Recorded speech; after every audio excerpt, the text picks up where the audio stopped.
Highlands Norwood, followed by Strathmore Brooks. Speaker. Pipelines and extraction produce relatively few good-paying long-term jobs. Upgrading and refining, by contrast, produce plenty of high-paying permanent jobs.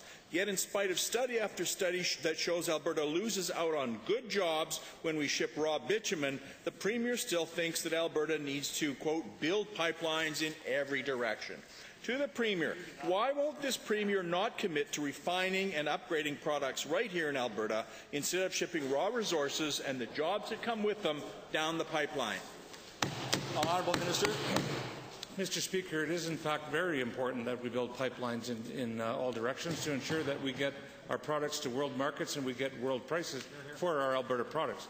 But I'll agree with the honourable member. It is indeed very important that we upgrade products right here in Alberta. He may know of the incremental ethane extraction program, for example, that's built an ethane value chain right here in Alberta. He may also know that we've used the BRIC program to incent the construction of an upgrader right here in Alberta. He probably won't know that we're also working on other initiatives right at the moment, Mr. Speaker. First supplemental. Thanks very much, Mr. Speaker. Well, it's too bad that the Premier can't be bothered to ask questions that are put to him. Given that the bitumen royalty in kind program only involves 70,000 barrels per day of raw bitumen, a very small portion of the over 1.7 million barrels produced each day in this province, and given that the Northwest Upgrader has similarly small capacity relative to the amount of production in the province and requires a massive and growing subsidy from the province, to the Premier, will you admit that the BRIC program is entirely inadequate and insufficient in ensuring that we are adding value and keeping the good-paying, long-term jobs that result? The Honourable Minister of Energy. Thank you, Mr. Speaker. Well, Mr. Speaker, on the one hand, we should incent upgrading. On the other hand, we'll be criticised when we do incent upgrading.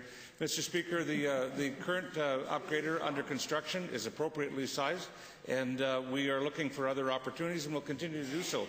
It's absolutely key that Albertans get the most value out of the resource that we can, Mr. Speaker. Final supplemental. Thank you very much, Mr. Speaker. Well, the Premier is beginning to show a real pattern of disdain for the opposition by refusing to answer questions put to him. Given that over the last 20 years, this government has become increasingly cozy with the oil and gas industry, who largely finance the PC party's election campaigns, and given that exporting bitumen to Texas and China may be good for the bottom line of the big oil companies, but it sacrifices good jobs for Albertans, to the Premier, why won't the Premier admit that his government has sacrificed the interests of the people of this province in favour of the bottom lines of their friends in big oil? The Honourable Minister of Energy. Thank you, Mr. Speaker, and I reject the premise of that question outright. We're doing everything we can to ensure